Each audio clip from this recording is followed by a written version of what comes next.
2026년 2월 15일 주일 말씀, 사람이 땡땡이다.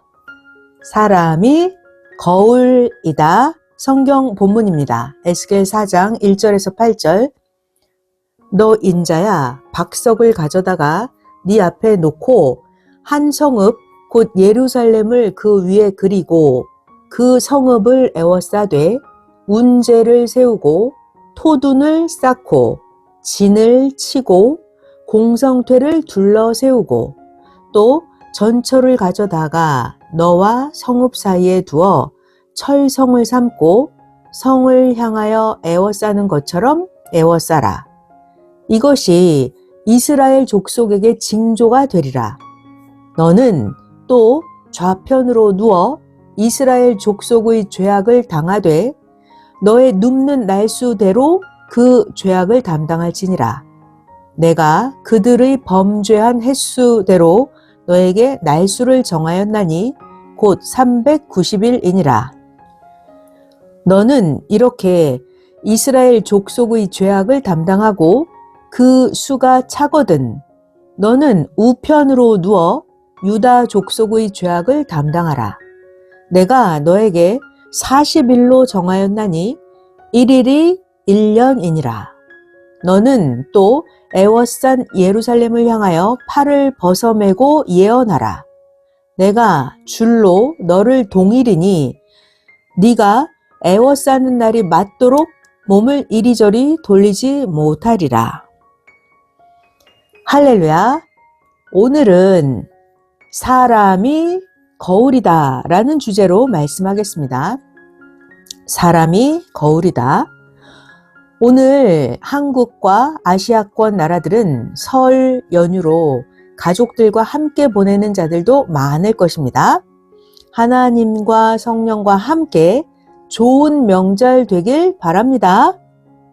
하나님이 음성으로 계시해 주시면서 깊은 말씀을 주셨으니 오늘 이 주일 말씀 사람이 거울이다 꼭 잘 챙겨 들어야 합니다. 성경 본문에 하나님은 에스겔을 통해서 징조를 보여주셨습니다. 에스겔 선지자는 하나님이 하라고 하시는 대로 그대로 하였습니다.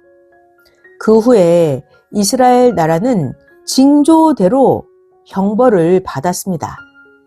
하나님은 하나님의 분이 풀릴 때까지 이스라엘 민족에게 고통을 주셨습니다. 이같이 표상자로 겪게 하시고 민족에 그같이 하십니다. 사람이 거울입니다. 사람이 거울이에요. 하나님은 표상자로 먼저 겪게 하시고 따라서 민족도 그같이 겪게 하십니다. 선생이 새벽 기도 시간에 여러 가지를 놓고 기도했습니다. 하나님께서는 사람을 통해서 사람을 구해주시는데 구함을 받은 자가 자기를 구해준 자에게 해를 주고 자기를 구원한 자를 괴롭히고 오히려 더 문제를 일으킨다고 이렇게 고하면서 세상 사람들이 그같이 사람을 죽이고 해를 준다고 하나님께 고했습니다. 하나님은 선생의 이런 기도를 들으시고 사람이 거울이다 하셨습니다. 사람이 거울이다는 하나님의 음성을 듣고 선생이 깨달아지기를 거울을 보고 자기의 흠도 보고 좋은 것도 보듯이 사람을 통해서 보는 것을 계시로 알고 살라는 하나님의 말씀이었습니다. 사람을 통해서 보는 것을 계시로 알고 살아라 하는 하나님의 말씀이었어요. 오늘 이 말씀을 받고 모두에게 전해줍니다. 하나님의 한마디 말씀을 확대시켜서 전해주겠으니 잘 들어봐요. 사람도 만물도 하나님이 계시해 주시는 거울이구나. 사람도 만물도 하나님이 계시해 주시는 거울이구나. 이걸 깨닫고 잘 듣기를 바랍니다. 오늘 이 말씀 듣고 사람을 거울 삼아서 사람을 통해서 자기의 작은 것까지 세밀하게 잘 보고 자기를 고치고 자기의 좋은 것도 보아서 잘 알므로 완전에 이르는 여러분 모두가 되기를 축원합니다. 자, 이제 본격적으로 시작합니다. 사람이 거울입니다. 사람이 거울처럼 내 모습을 비춰주는 것을 절대로 깨달아야 합니다. 사람 통해서 보이는 것은 좋은 것도 있고 나쁜 것도 있습니다. 그래서 사람이 거울이다 하는 거예요. 사람이 거울이다. 이것은 어떤 계시인가 하면 사람을 거울로 알고 사람을 잘 보아라. 사람을 보고 너 자신을 깨달아라. 각종 각양각색의 사람들을 보면서 배우고 알아라 하는 계시입니다. 잘 들어봐요. 모든 사람이 다 거울이에요. 이 사람 저 사람, 앞에 사람 옆에 사람 뒤에 사람, 사람이 다 거울입니다. 또 자기 자신도 자기에게 거울입니다. 그러니까 거울을 보고 자기를 알아야 합니다. 자기를 자세히 알아야 합니다. 자기를 알아야 돼요. 어떻게? 거울을 보고 자기를 아는 거예요. 하나님은 사람으로 보여주면서 계시를 해주고 계십니다. 자, 넓게 보면 사람도 거울이고 만물도 거울이에요. 만물을 통해서 하나님이 계시해 주시듯이 하나님은 사람으로도 보여주시면서 너도 그러하다 이렇게 계시하십니다. 이런 것들을 통해서 만물, 사람을 통해서 자기를 자세하게 비춰보아야 합니다. 만물을 통해서 자기를 비춰보고 사람을 통해서 자기를 비춰봐야 합니다. 거울을 볼 때는 얼굴 보죠. 또 몸 전체를 거울을 통해서 보죠. 그것처럼 자기 자신 전체를 거울을 통해서 잘 보고 고치고 행해야 합니다. 하나님이 너도 저같이 잘하고 있다 이렇게 말씀하실 때는 잘하는 자를 보여주면서 아, 나도 저렇게 하는구나, 잘하고 있구나 이걸 깨닫게 하십니다.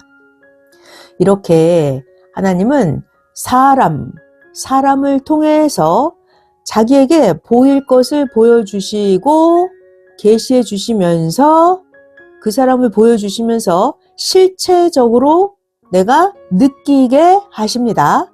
그러니까 사람을 자세히 잘 보아야 합니다. 하나님은 보여주시고 나서 실제로 그 일들이 일어나기도 합니다. 자, 하나님이 보여주셨으면 실제 그 일이 일어나기도 합니다. 자, 한 가지로 선생님이 이렇게 예를 들어 설명해 주십니다. 예전에 어떤 자가 있었어요. 어떤 자가.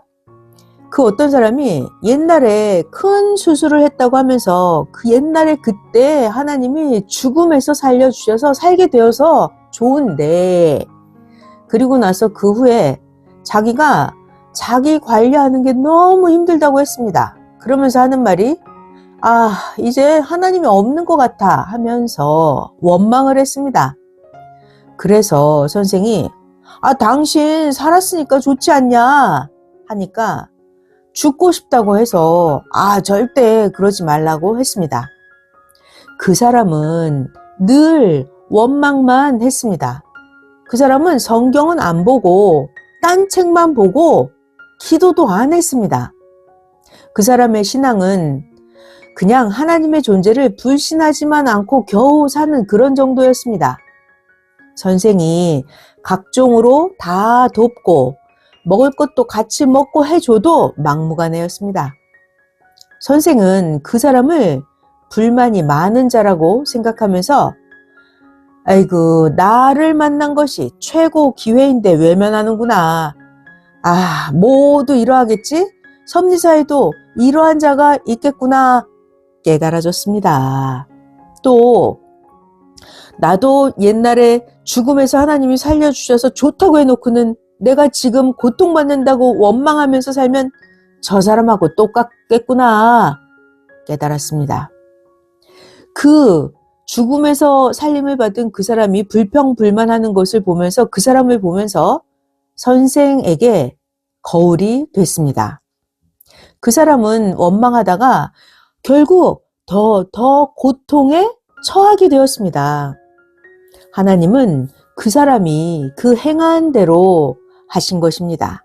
감사도 안 하고 원망만 하면 더 고통을 받게 됩니다. 너무나 무섭습니다. 섭리사에서도 그런 자들은 다 나갔습니다. 섭리 안에 있으면 회개하고 회개하고 감사해야 합니다. 구원을 받고 나서도 구원을 받았는데 말이에요. 환난이 왔다고 해서 원망하는 자들 모두 다 하나님이 고통지로 보내셨습니다. 원망하는 자들은 고통지로 보내서 고통받는 자와 묶어놓고 더 고통스럽게 살아갑니다. 우리도 과거에 모두 다 죽음에서 구원받고 살았기에 지금 시대의 환난도 받는 것입니다. 구원받고 살았잖아요. 살아있기 때문에 지금 시대의 환난도 받는 것입니다. 그때 과거에 구원을 못 받고 죽었으면 지금 환난도 안 받습니다. 그런데 감사하지 않고 현재의 환난, 고통만 원망을 하면 더 고통받는 곳으로 갑니다. 하나님이 깨달으라고 자기보다 더 고통받는 자와 같이 살게 하십니다. 고통지로 보내서 고통받는 자랑 묶어놓고 더 고통스럽게 살게 합니다. 현재 환난 고통을 이겨야지. 현재 힘들다고 원망만 하면 더 고통받는 곳으로 갑니다. 그러나 하나님이 살려주셨어. 그래서 내가 이렇게 살아있지. 이렇게 감사하고 살면 이런 고통이 없게 하십니다. 에스겔 4장 5장을 보세요. 하나님은 에스겔이 이스라엘 민족의 거울이 되게 하셨습니다. 에스겔 선지자는 이스라엘 민족의 거울이었어요. 자, 그래서 이스라엘 나라에 나중에 훗날 전쟁이 난다는 것을 깨닫게 해주시려고 예루살렘이 포위당하는 것을 보이시고서 그리고 나서 전쟁이 났습니다. 또 하나님께서 에스겔 선지자의 머리털과 수염을 깎아서 그 털을 3등분으로 나누게 해주셔가지고 민족에게 닥칠 환난을 보여주셨습니다. 이렇게 하나님은 사람을 거울 삼아서 보여주십니다. 그러니까 사람을 거울로 보고 자기에게 있는 고칠 점을 고쳐야 합니다. 사람이 게시판이에요. 또 사람이 자기에게 거울이에요. 거울.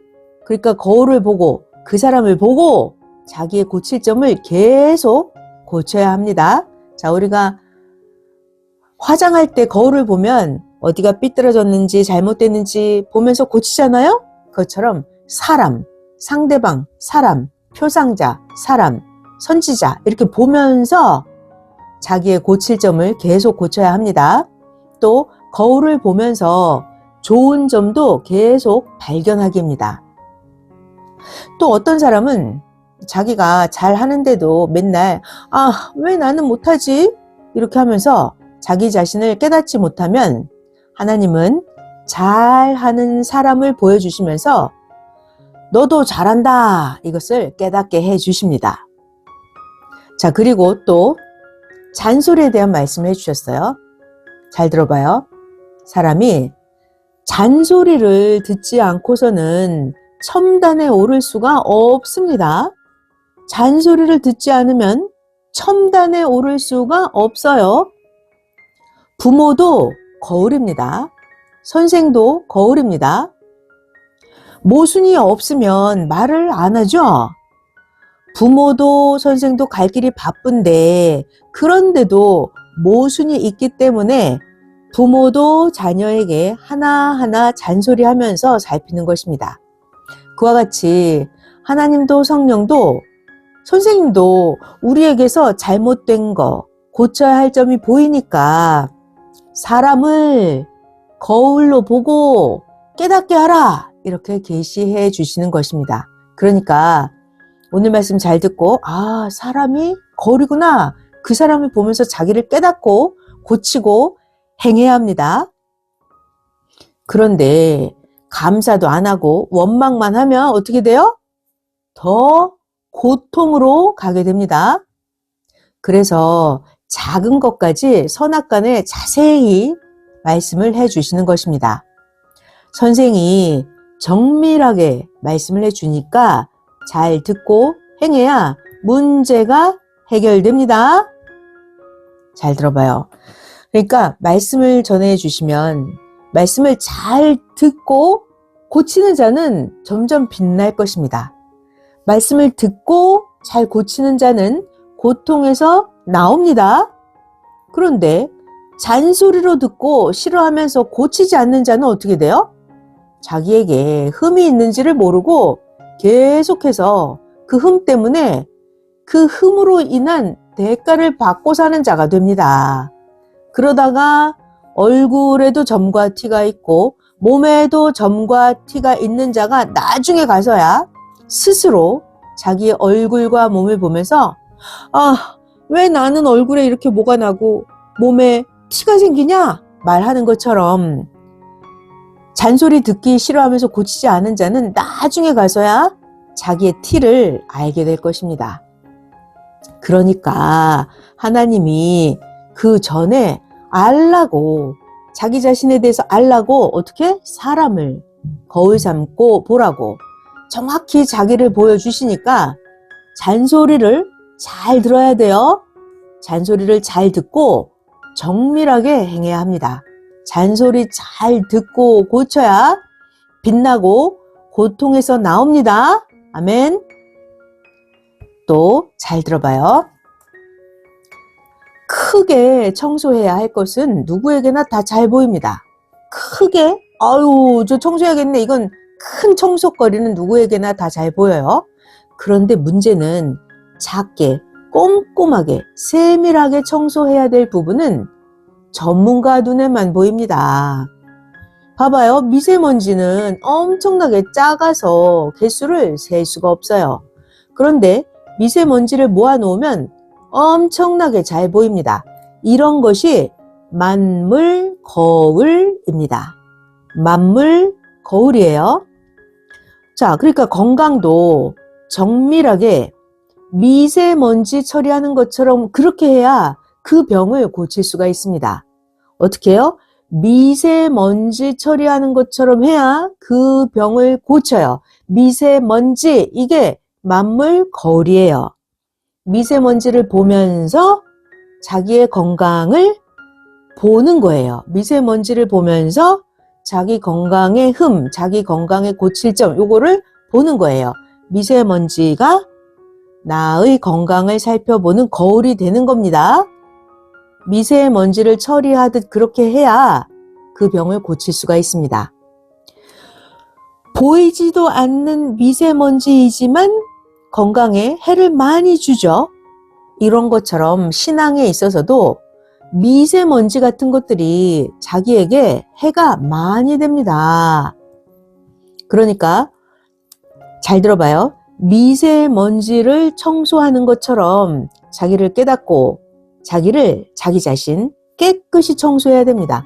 미세먼지 청소하듯이 육신도 청결하게 하고 마음도 청결하게 생각도 청결하게 이렇게 자기를 깨끗이 미세먼지 청소하듯 해야 합니다.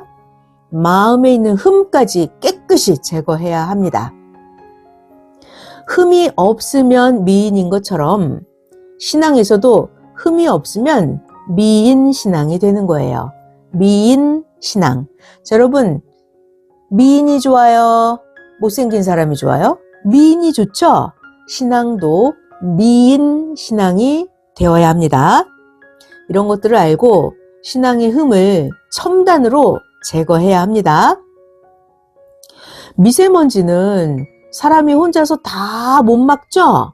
그래서 미세먼지는 어떻게 하냐면 마스크를 끼거나 공기청정기로 제거합니다. 공기청정기로 미세먼지를 제거하는 것처럼 자기의 신앙을 AI 차원을 높여서 깨끗하게 해야 합니다. 자, 미세먼지는 그냥 청소해서는 안 없어져요. 공기청정기로 제거하든지 아예 마스크를 껴서 미세먼지를 차단해야 돼요. 이런 것처럼 자기 신앙도 AI 차원으로 아예 차원을 높여서 신앙을 깨끗하게 해야 합니다. 잘 들어봐요. 크게 청소할 것은 몇 가지밖에 안 되지만 작게 세밀하게 청소할 것은 수십 가지가 있습니다. 부모가 있어요. 부모님이 자녀에게 청소하라 해도 자녀는 큰 거 몇 가지만 청소하고 다 했다고 합니다. 그래서 부모가 자녀에게 야, 작은 것도 청소해라 이렇게 잔소리하는 것입니다. 신앙도 똑같습니다. 하나님 성령님이 사람과 만물을 통해서 잔소리해서 고치게 그리고 행하게 하십니다. 그렇게 해야 근본 문제를 없애게 할 수 있습니다. 하나님께서 인생들을 보시면 작은 모순들이 너무 많아서 말씀하실 게 많습니다. 그래서 하나님은 먼지같이 작은 것들을 보여주시면서 말씀하십니다. 하나님은 사람의 모순을 깨닫게 하실 때 만물을 보여주시고 사람을 보여주시면서 야, 너 이런 모순, 너의 흠, 너의 티 고쳐라 이렇게 계시해 주십니다. 또 하나님은 그 보낸 자를 거울 삼아서 하나하나 말씀해 주십니다. 오늘 성경 본문도 하나님은 에스겔 선지자, 보낸 자를 거울 삼아서 그 민족이 일어날 일을 보여주셨죠. 이렇게 보낸 자를 통해서 거울 삼아 하나하나 말씀해 주시는 그런 작은 소리들을 잘 듣고 자기의 모순과 흠을 없애는 자가 결국에 마지막에 가서 온전하게 빛이 납니다. 지도자, 교육자들도 사람을 거울 삼아서 지도자 자기의 장단점을 잘 보고 행해야 합니다. 사람을 거울로 삼는 거예요. 아멘. 선생은 하루에 방을 15번까지나 청소합니다. 그런데도 15번 청소했는데도 먼지가 계속 나왔어요. 빗자루로 쓸어대면 먼지가 날려서 선생님은 손바닥을 빗자루 삼아서 방을 정밀하게 쓸어냈습니다. 정밀하게 해야 정밀한 것을 잡습니다. 선생이 15일 동안 이렇게 정밀하게 청소하니까 하나님이 계시를 해주셨습니다. 하나님의 계시예요. 잘 들어봐요. 이제 섭리사도 나라도 세계도 모두 정밀하게 한다. 과학도 종교, 정치 모두 나 하나님이 정밀하게 다룬다. 거울을 보면 정밀하게 보이니 정결하게 하듯이 모두 사람을 거울로 보고 정밀히 하라 하셨습니다. 자, 이제는 하나님이 섭리사, 세계, 나라, 과학, 종교, 정치 모두 다 하나님이 정밀하게 다룬다고 하십니다. 우리가 거울 보고 정밀하게 보고 정결하게 다 처리하듯이 여러분 모두 사람을 거울로 보고 아주 정밀하게 하라고 하나님이 말씀하셨습니다. 아멘. 자, 그리고 성령님께서도 말씀해 주셨어요. 계시해 주셨습니다. 성령님의 계시. 섭리사에 미세먼지 같은 것들을 잡아라. 각 기관, 교단, 신학, 교회들, 부서들, 교역자, 지도자들, 교인들 다 세밀하게 깨끗이 하라 계시해 주셨어요. 성령님께서 말씀 계시입니다. 미세먼지 같은 것들을 잡아라. 미세먼지 같은 것들도 다 잡아서 아주 정밀하게 하라고 성령님이 계시하셨습니다. 하나님 성령님께서 만물을 거울 삼게 하시면서 미세먼지를 통해서 교육을 해주셨습니다. 봐봐요. 목이나 파리로 보이는 것은 큰 것을 말하는 거예요. 또 에스겔 선지자를 통해서 징조를 보여주신 것처럼 그리고 나서 이스라엘 민족에게 행하셨죠? 그렇듯이 선생에게도 보여주시고 사람을 통해서도 보여주시고 이렇게 깨닫고 설교하게 해주셨습니다. 자, 또 잘 들어봐요. 미세먼지는 계속 있어요. 언제까지? 미세먼지는 공기가 있는 한 계속 있습니다. 미세먼지는 인력권 영향에 의해서 계속해서 먼지가 공중에 있다가 이 미세먼지가 중력권의 영향으로 내려와서 쌓여집니다. 그래서 창을 열어놓으면 새 공기가 들어오긴 하지만 이 미세먼지, 쌓여있던 미세먼지 수만 개, 수억 개가 그 공기를 따라서 들어오는 거예요. 새 공기가 들어와서 방이 환기되면 찬 공기는 하강하죠. 더운 공기는 상승하죠. 그러면서 공기가 회전하는 형태를 보입니다. 그렇게 10분 지나고 20분 지나고 1시간 있다가 손바닥으로 먼지를 또 쓸어보면 먼지가 또 나옵니다. 이 미세먼지는 우리의 건강을 해칩니다. 자, 이 미세먼지 이거를 거울로 삼는 거예요. 이렇게 만물을 거울로 삼고 깨달아야 할 것이 있습니다. 미세먼지를 보면서 어떤 것이 깨달아졌을까요? 죄의 미세먼지를 말하고 있습니다. 미세먼지 같은 죄, 아주 세밀한, 정밀한, 현미경으로 보이는 그런 미세먼지 같은 죄를 잡고 고쳐야 신앙이 건강해지고 인생이 빛납니다. 이렇게 신앙이 건강해야 문제가 해결됩니다.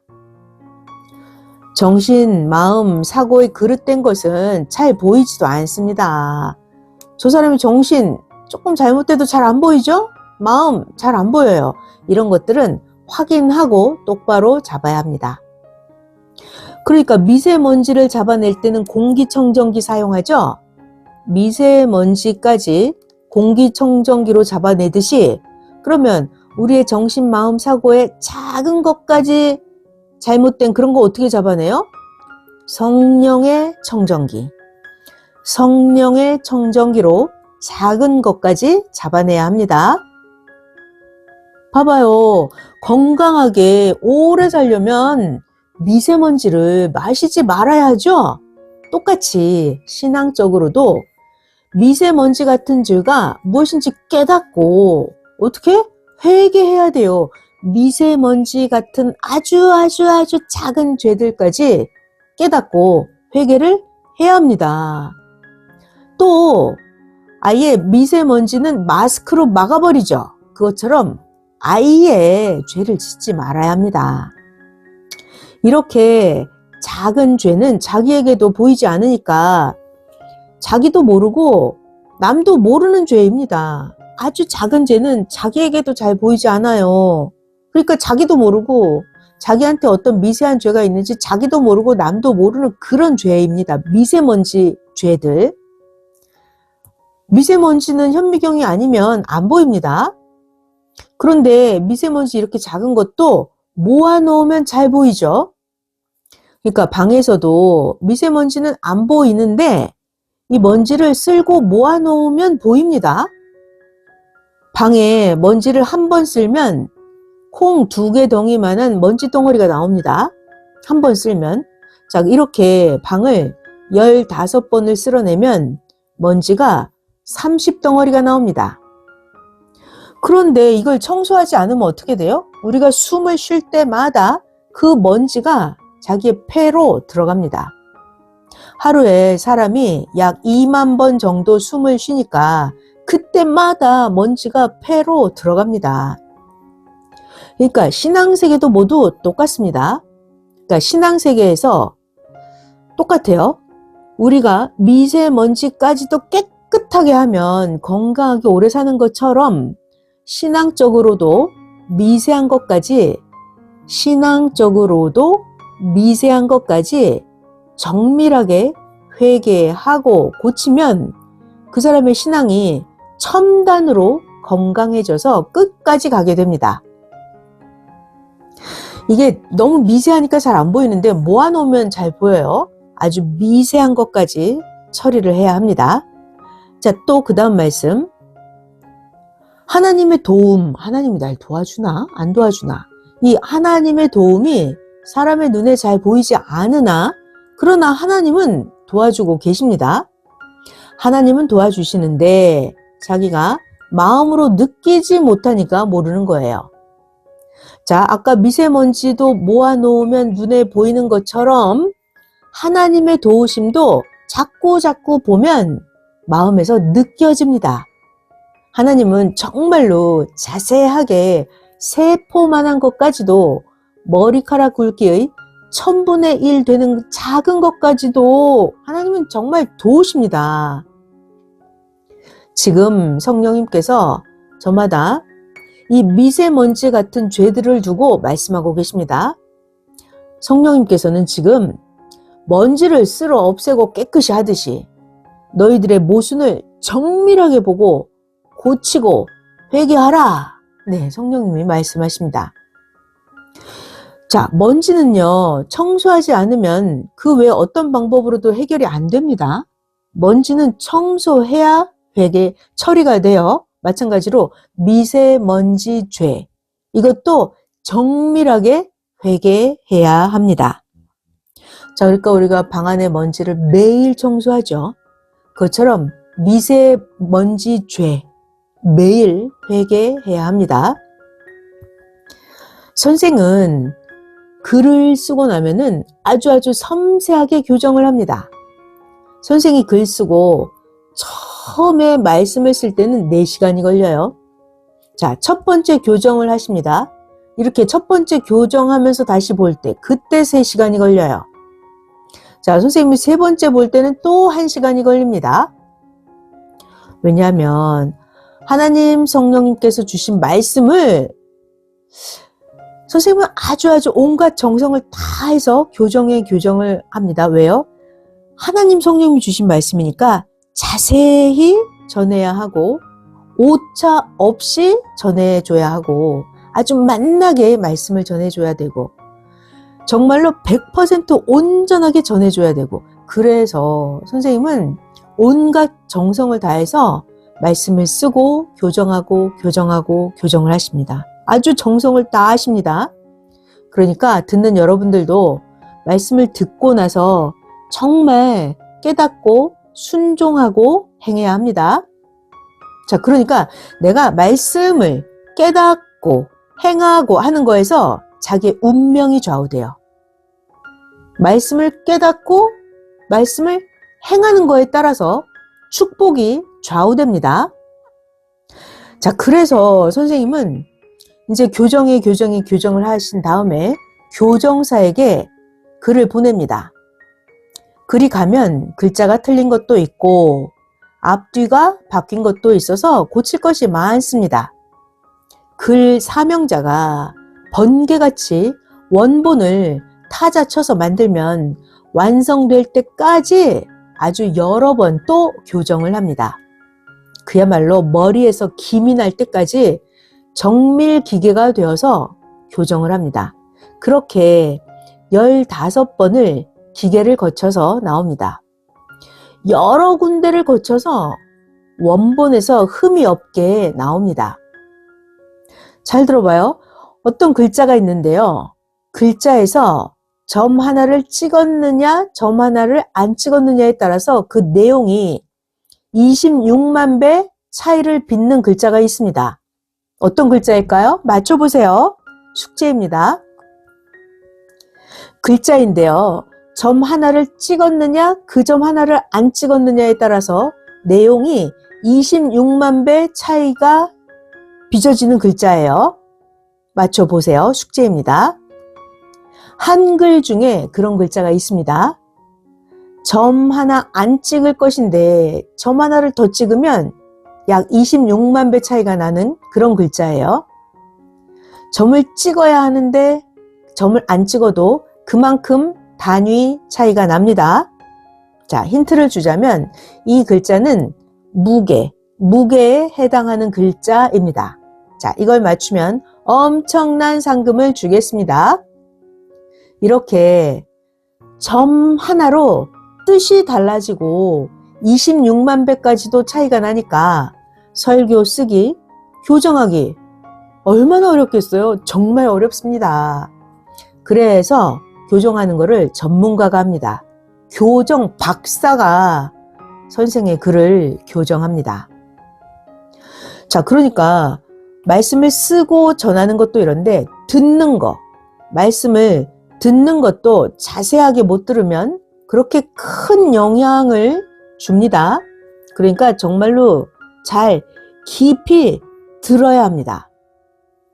말씀으로 마음을 못 잡으면 섭리사를 나가게 됩니다. 그러니까 말씀을 깊이 잘 들어야 됩니다. 예전에 선생이 책을 다 쓰고 나서 어떤 자에게 교정을 봐오라고 했습니다. 그 자가 교정을 했다고, 교정이 끝났다고 해서 선생에게 선생님 별 고칠 게 없어요. 몇 자만 고쳤어요. 라고 했어요. 그가 선생의 글을 고친 후에 선생이 글을 다시 보니까 이상하게도 선생이 행한 것인데 선생이 쓴 책 같지가 않았습니다. 그래서 선생은 그 책을 몇 번을 보고 또 봤습니다. 그런데도 문제를 못 찾았습니다. 내가 쓴 것 같지 않은 그런 다른 책인 것 같은 거예요. 교정을 부탁하기 전에 글을 읽을 때는 내가 행하고 내가 쓴 것이 확 들어왔는데 이상하네. 안 그랬는데 왜 글이 이상할까? 생각을 하다가 끝내 몰라서 선생님이 성령님께 여쭤보았습니다. 그랬더니 성령께서 가르쳐 주셨습니다. 교정상아, 네라는 글자를 너로 고쳐서 그러하다. 내가 했다 라고 썼는데 교정사가 한 글자를 고쳐서 너가 했다 라고 하니 남이 쓴 책이 됐다 하셨습니다. 내가 했다 이렇게 돼야 되는데 너가 했다 이렇게 쓴 거예요.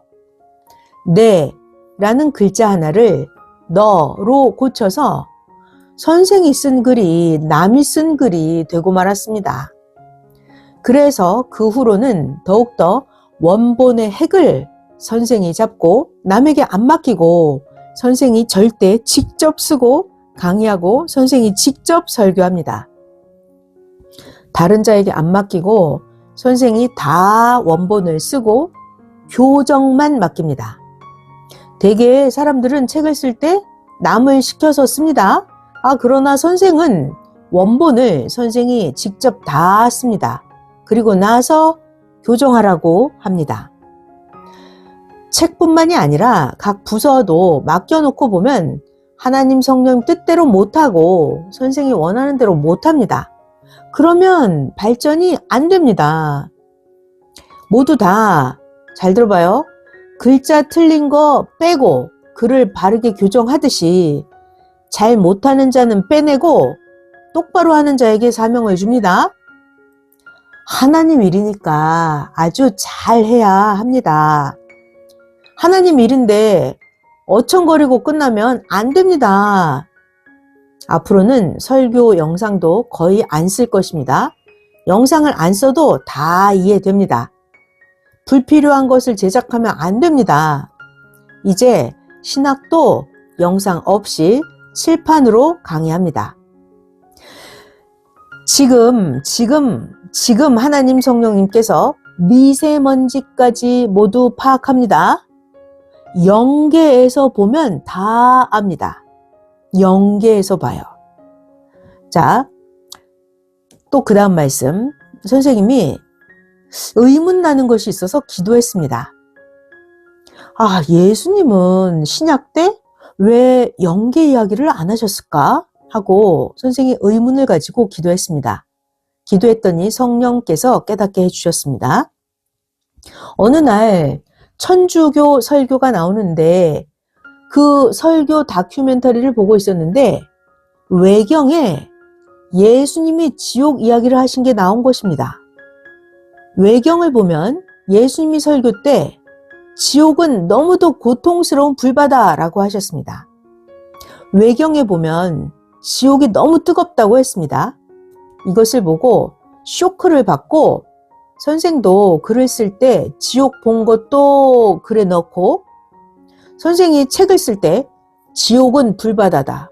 그곳에 영들이 빠져 그 뜨거운 쇳물을 물같이 먹으면서 고통을 받는다 하면서 선생도 지옥 이야기를 책에 썼습니다. 그 후로 선생이 책을 다 직접 쓰게 되었습니다. 지금도 선생이 글을 쓰고 계속 고치고 교정해서 보냅니다. 마지막 여기서 선생이 못 고치는 것은 섭리사 타자가에게 맡깁니다. 설교자가 외치기 전에 글 틀린 것만 고치라고 보냅니다. 설교도 책도 글 틀린 것만 고칩니다. 글자 틀린 것만 고칩니다. 지금 나가는 글들은 다 100% 선생의 글입니다. 섭리 성경학교 강의도 섭리 성경학교 강의, 마지막 어미 등은 강사가 혀 돌아가는 대로 자유롭게 고쳐서 하라고 했습니다. 자, 이렇게 하는 것은 강사의 실력으로 잘해야 합니다. 그런데 이렇게 어미 부분은 강사가 혀 돌아가는 대로 자유롭게 고쳐서 하라 했더니 어디까지가 선생님 말씀인지 아닌지 혼동된다고 해서 선생이 한 말과 강사가 한 말은 구분해서 전하라고 했습니다. 원본대로 하라고 했더니 읽어만 주니까 강사가 넣을 것을 더 넣어서 전하라고 했습니다. 가령 강조해야 하는 것이 있죠. 예를 들어 기성신학을 활용해 이야기하면서 강조할 것이 있습니다. 예를 들어 신학자 누구는 이렇게 주장하는데 우리 선생님은 이렇게 말씀하시니 선생님이 맞다. 이렇게 설명 강조하는 것은 강사가 해야 합니다. 강사가 시대 말씀 원본을 증거하는데 기성의 성경학자들이 틀린 것도 함께 말을 해줘야 그래야 선생의 원본을 더 빛나게 증거 강의할 수 있습니다. 이렇게 기성 성경학자들이 틀리게 한 거 이런 거는 강사가 해줘야 증거가 빛이 나는 것입니다. 이렇게 기성 성경학자들이 틀린 것까지 선생이 다 쓰려면 너무나 깁니다. 증거자는 선생이 아니라 여러분이 증거자입니다. 또 이렇게 증거 말씀까지 이렇게 원본 말씀을 후대에 남길 수는 없습니다. 원본 말씀을 이렇게는 후대에 못 남깁니다. 그러니까 강사가 할 증거의 말이 선생의 말과 섞여서 이렇게는 후대에 말씀을 남길 수가 없습니다.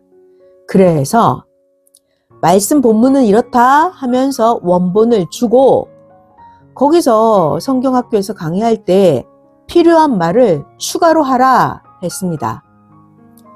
성경학교 그 원본을 읽고 설교자가 더 넣을 것을 넣어서 설교하듯 하게 했습니다. 그랬더니 이것을 듣고 덜어는 어디까지가 선생 말인지 헷갈린다고 합니다. 그래서 원본은 원본대로 읽고 추가로 설명하고 강의하라고 다시 조정했습니다. 잘 들어봐요. 초미세먼지까지 청소하듯이 모든 청소할 문제를 청소하기입니다. 모두 자기도 해야 합니다. 무슨 일이든지 한 번에 되는 일이 있습니까?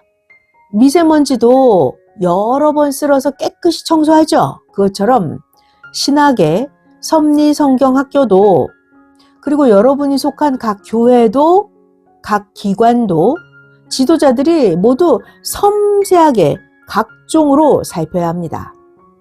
잘 들어요. 사람이 거울이니까 사람이 거울이다. 사람이 거울이니까 사람들을 잘 보고 자신들도 온전히 하고 생명들도 온전히 인도해야 합니다. 단 깨닫고 제대로 전도하고 가르쳐야 합니다. 아무나 강의하지 말고 전문 강사만 강의해야 합니다. 전도해서 막 가르치니까 전도했는데 환난 때 나갑니다. 나가는 자는 전도해놓고 제대로 가르쳐주지 못해서 나가기도 합니다. 나가는 자는 또 마음을 못 잡아주니까 나가기도 합니다. 그러니까 잡아줘야 합니다. 마음을 구원해줘야 합니다. 마음을 구원해줘야 돼요. 그리고 또 관리는 죽도록 해줘야 합니다. 전문 강사가 가르쳐주고 관리도 누가? 전문 관리자에게 패스를 해야 합니다. 축구 경기할 때 공을 혼자 달고 다니면 상대편 선수에게 뺏기죠? 그러니까 뺏기기 전에 빨리 자기 편에게 패스해야 합니다. 그러니까 생명도 자기 편에 패스하고 선생에게 패스해야 합니다. 공격수에게 공을 패스해야 하는데 공격수에게 공을 패스 안 하니까 어떻게 돼요? 생명을 뺏기고 초상집이 되어서 웁니다. 패스를 안 하는 자들은 절대로 섭리법에 걸립니다. 그러면 감독이 뺍니다. 자, 사람이 거울입니다. 전도되어 온 생명은 다른 자를 만나고 싶어 하는데도 못 만나게 하는 자가 있습니다. 그는 문제거리입니다. 자기 사람 만들면 하나님이 심판하십니다.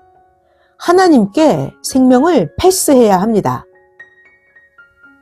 자, 또 그 다음 말씀 잘 들어보세요. 매일매일 국가, 경제계, 종교계, 법조계 등 나라와 모든 분야가 세밀하게 행하도록 하나님께 기도해야 합니다. 국가, 경제계, 종교계, 법조계 이렇게 나라와 모든 분야가 세밀하게 행할 수 있도록 하나님께 기도해야 합니다. 다들 잘 되기만 바라는 마음만 갖지 말고 실제로 간절하게 기도해야 합니다. 선생은 지금 말씀해주고 있죠. 미세먼지까지 청소하듯이 모두 정밀하게 기도하자 이렇게 말씀하고 계십니다. 선생님이 하나님이 선포하신 대로 세밀히 하라 선생님 말씀하고 계십니다. 미세먼지까지 청소하듯이 모두 정밀하게 기도하자 하나님이 선포하신 대로 세밀히 하라. 아멘. 오늘 말씀의 주제인 사람이 거울이다를 계속 잊지 말고 말씀을 들어야 합니다. 자, 또 그 다음 말씀. 잔소리를 통해서 첨단을 행하게 합니다. 작은 할 이야기가 많은데 다 이야기하려고 하니까 말이 많아집니다. 이것을 잔소리라고 합니다. 작은 할 이야기가 많은 거, 이걸 잔소리라고 해요. 그런데 정밀하게 하려면 어쩔 수가 없습니다. 봐봐요. AI가 있는데 요즘 AI도 정밀하게 완전하게 만들기 위해서는 어떻게 해요? AI가 배우도록 수없이 많이 이야기해 주지 않습니까? 첨단은 정밀이에요. 첨단은 정밀이다. 정밀하게 연구하고 개발해서 그래서 AI가 나왔습니다. 말씀도 그렇습니다. 그러니까 정밀한 생각, 정밀한 행위입니다. 정밀한 생각, 정밀한 행위. 자, 그러니까 국가도, 회사도, 종교도 모두 다 미세먼지 청소하듯이 정밀하게 해야 잘 됩니다. 정밀이 뭐라고요? 첨단. 이것이 정밀입니다.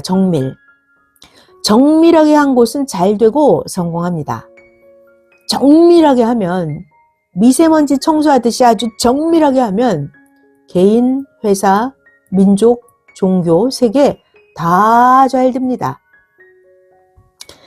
하나님이 말씀하십니다. 하나님 말씀. 내 말을 듣고 정밀하게 행하라. 지금 정밀하게 하는 개인, 민족, 종교, 세계의 때가 왔다. 과학도 그런 정밀하게 하는 단계의 세계다. 회사도 그러하다. 정밀하게 온전하게 안 하면 안 되는 때가 왔느니라. 나 하나님도 정밀하게 행한다. 나 하나님은 이 시대에 정밀히 행하느니라. 하나님이 말씀하셨습니다. 자, 그러니까 이제 성경도 어떻게 풀어요? 정밀하고 완벽하게 풀어야 합니다. 성경을 100% 온전히 풀어야 그래야 하나님이 역사하십니다. 하나님이 말씀하셨어요. 나 하나님이 종교에도 세상에도 어떻게 하는지 보아라. 자, 그런데 하나님이 행하시는데도 사람들이 잘 모릅니다. 종교인들이 소경이 되면 안 됩니다. 지금은 초미세먼지까지 청소하시는 온전하신 하나님께서 초미세먼지 같은 죄까지 다 보시면서 고치라고 하시면서 모두에게 잘해주고 계십니다.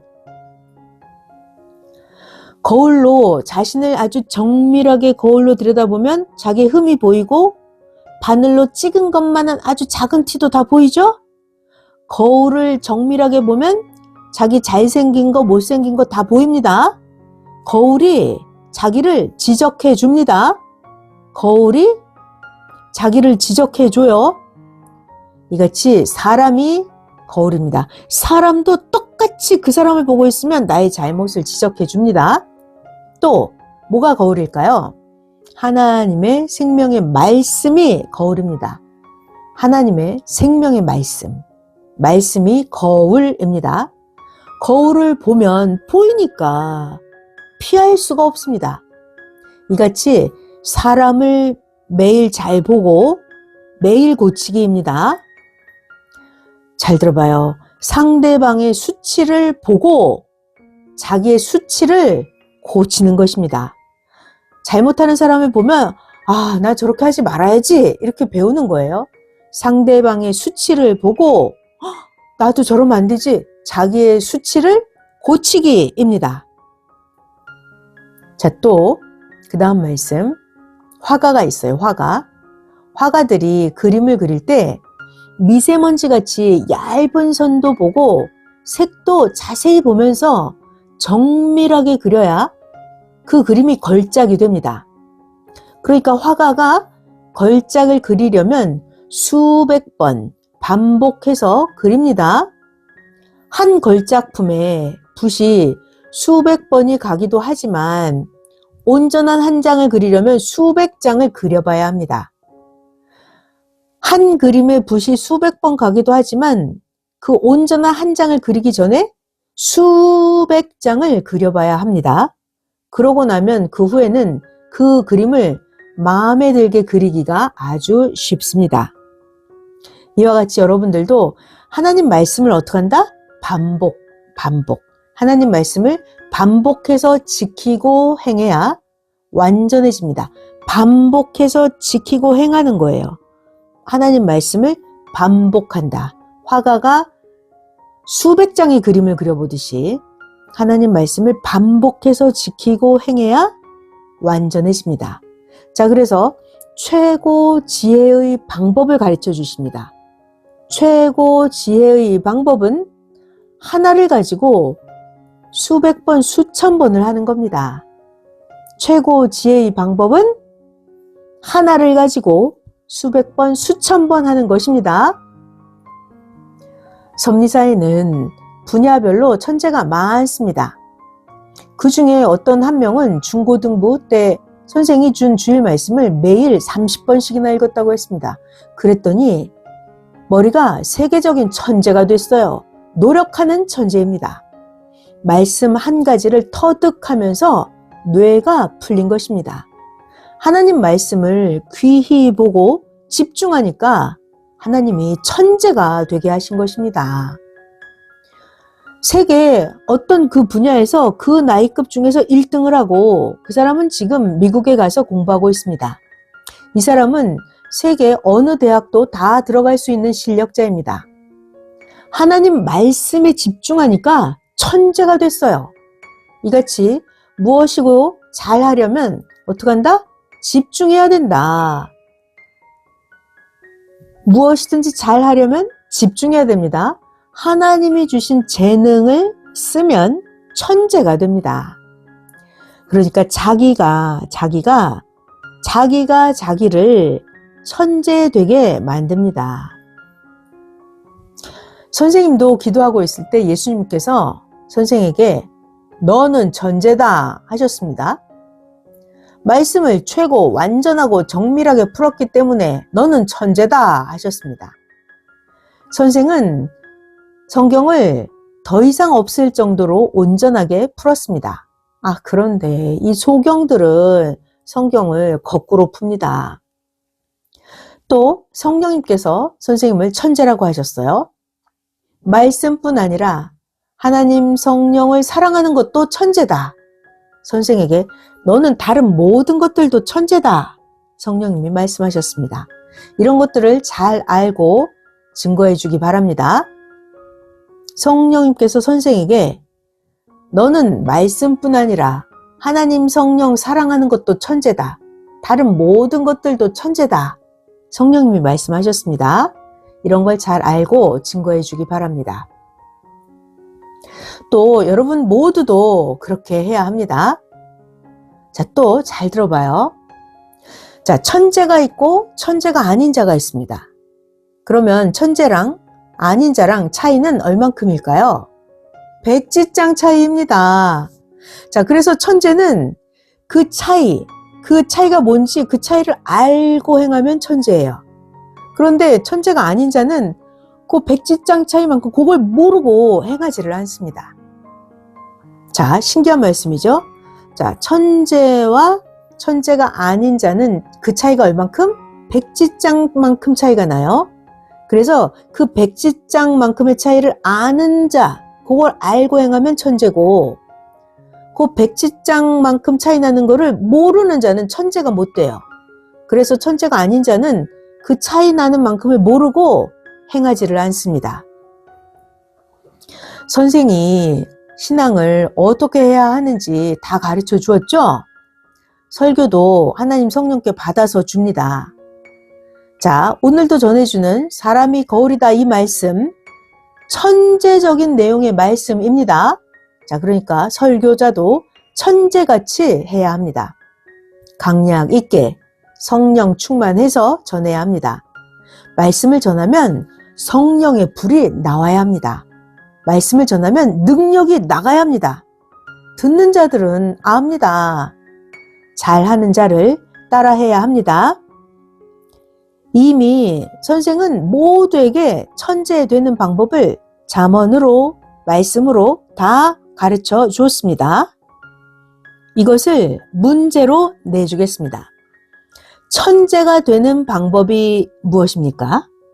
천재가 되는 방법이 무엇입니까?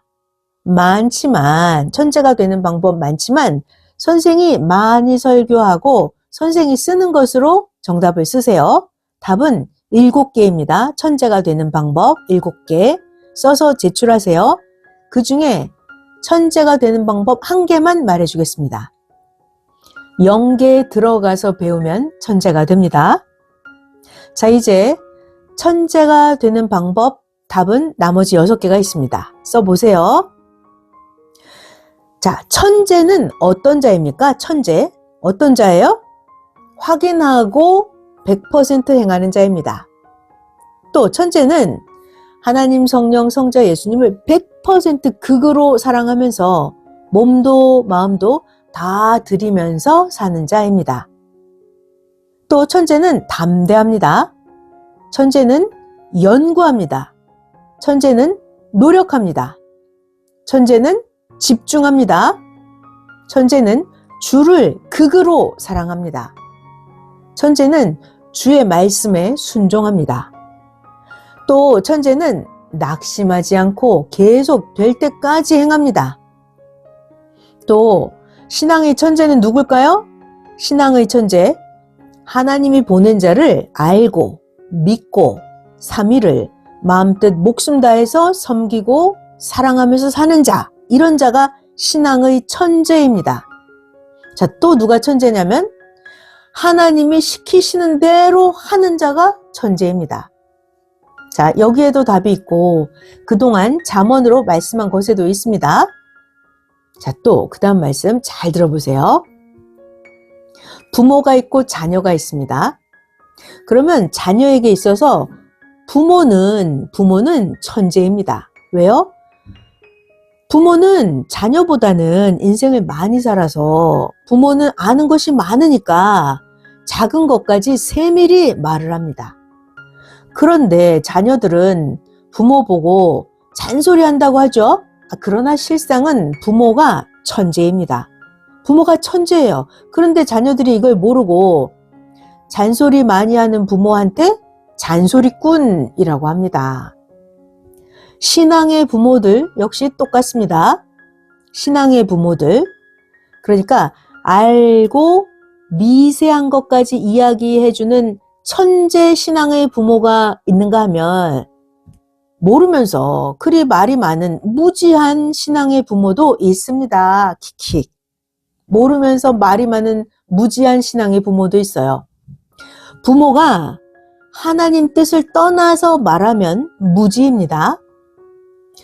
예수님 말씀 들어볼까요? 요한복음 8장 38절에 예수님 말씀, 나는 내가 아버지께로부터 본 것을 말하는데 너희는 너희 부모에게서 들은 것을 말한다 하셨죠. 요한복음 8장 38절, 나는 내 아버지에게서 본 것을 말하고 너희는 너희 아비에게서 들은 것을 행하느니라. 자, 또 부모님이 있고 자녀가 있어요. 그러면 부모님들에게 거울은 자녀입니다. 자녀가 거울이에요. 그러니까 자녀를 보면서 부모도 고쳐야 합니다.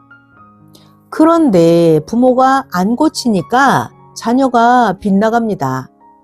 자녀가 빗나간 후에 잡으려고 합니다. 그런데 안 되니까 고통입니다. 그러니까 어떻게 해요? 사람을 거울 삼고 잘해야 합니다. 그러니까 자녀를 보면서 부모들이 고쳐야 합니다. 걸작품을 만들 때는 어떻게 해요?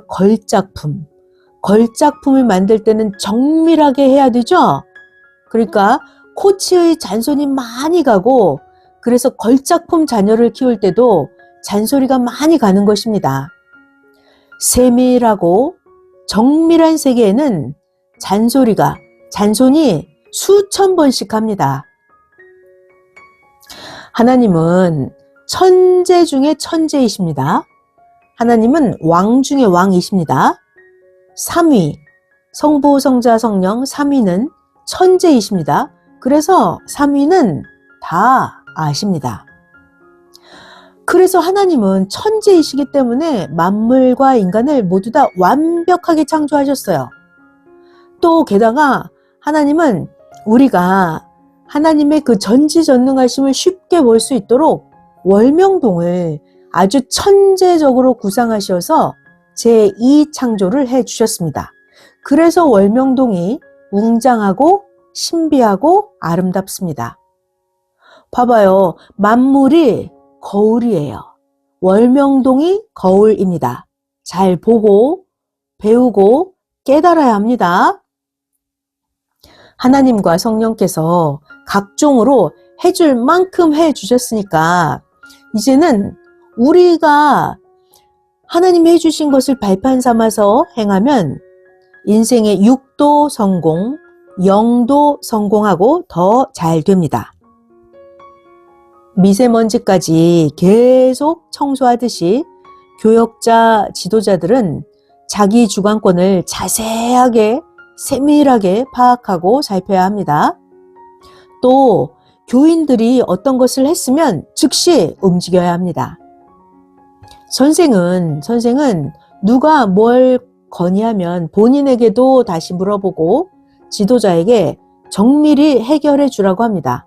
그런데 그 지도자가 파악하다가 말고 임의로 해버렸다는 보고들이 들어옵니다. 그러면 그들은 선생님이 이렇게 했구나 생각을 하게 됩니다. 그러면 힘들어하다가 하나님께 1년씩 6개월씩 기도하고 그러고 나중에 선생에게 편지를 합니다. 편지의 내용을 보면 지도자들이 스스로 그렇게 임의로 해버린 것입니다. 자, 그러니까 모두 자세히 정밀하게 파악하고 해결해 줘야 합니다. 잘 들어봐요. 약을 만들 때 어떻게 만들죠? 제약회사에서 약을 만들 때 세균의 크기와 치료할 부위 크기를 머리카락 굵기의 1000분의 1 정도까지 잘 파악해서 그렇게 해서 약을 만듭니다. 우리도 세포같이 정밀하게 움직여야 하고 세포를 보듯이 정밀하게 봐야 합니다. 요즘 의학은 아주 구체적으로 파악을 하고 합니다. 자, 우리들 그 질병도 미세먼지만한 아주 작은 데서 병이 시작을 합니다. 오래 살자인데 관리를 안 해서 작은 것으로 억울하게 죽습니다. 신앙의 병도 그렇습니다. 미세먼지만한 죄 때문에 관리를 잘 못해서 회개를 못해서 작은 것 때문에 신앙의 병들어 억울하게 죽습니다. 하나님이 오늘 말씀 제목 사람이 거울이다 하셨습니다. 사람이 거울이다. 하나님 음성입니다. 사람이 거울입니다. 만물이 거울입니다. 늘 이 말씀을 잘 보고 듣고 깨닫고 행해야 합니다. 만물, 사람 잘 보고 깨닫고 행해야 합니다. 만물이 거울이에요. 저 사람이 거울입니다. 자기 자신도 거울이에요. 말씀도 거울입니다. 하나님이 보낸 자도 거울입니다. 거울은 속임없이 자기를 다 보여줍니다. 영상 1번 같이 상고하겠습니다. 또 거울로 타인을 보고 그로 다른 자도 봅니다. 영상 1번 상고 거울로 타인을 보고 그 타인으로 다른 자도 봅니다. 아멘. 영상 1번 여기까지고요. 자, 그 다음에 또 영계의 거울이 있어요. 영계의 거울, 꿈입니다. 꿈. 우리가 꿈꾸는 거, 꿈, 영계의 거울입니다. 꿈을 보면 영계를 보는 거예요. 근데 꿈은 깊이 보고 비유를 풀어서 봐야 합니다. 자, 꿈, 영계를 보는 거울입니다. 어느 날 선생 꿈에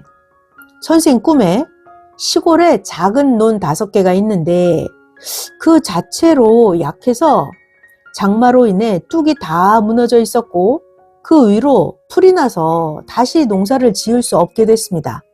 이거 사람을 보여준 것입니다. 사람. 자, 꿈은 비유로 보입니다. 풀어야 합니다. 자, 또 하나 다른 꿈. 키 큰 나무가 있었는데 사람이 까치집을 5개를 짓고 있었습니다. 이것을 보고 선생이 생각했습니다. 까치가 까치집을 지어야 진짜지 사람이 까치집을 지으면 그건 가짜다 생각했습니다. 그리고 나서 선생이 깨달았습니다. 그들은 말을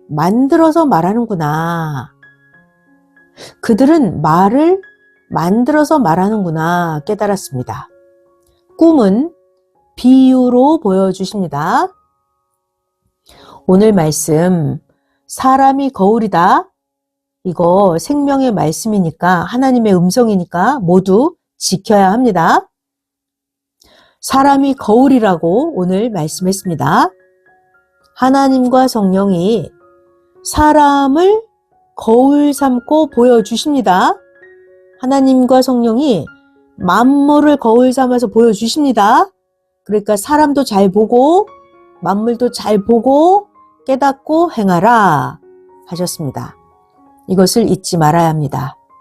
선생도 늘 하나님과 성령이 사람을 통해서, 만물을 통해서 거울 삼고 보여주시면서 겪게 하십니다.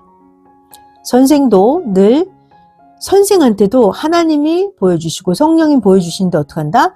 사람을 거울로 통해서 보여주시고, 성령님이 선생한테 보여주실 때도 만물을 거울로 통해서 삼아서 보여서 겪게 해주십니다.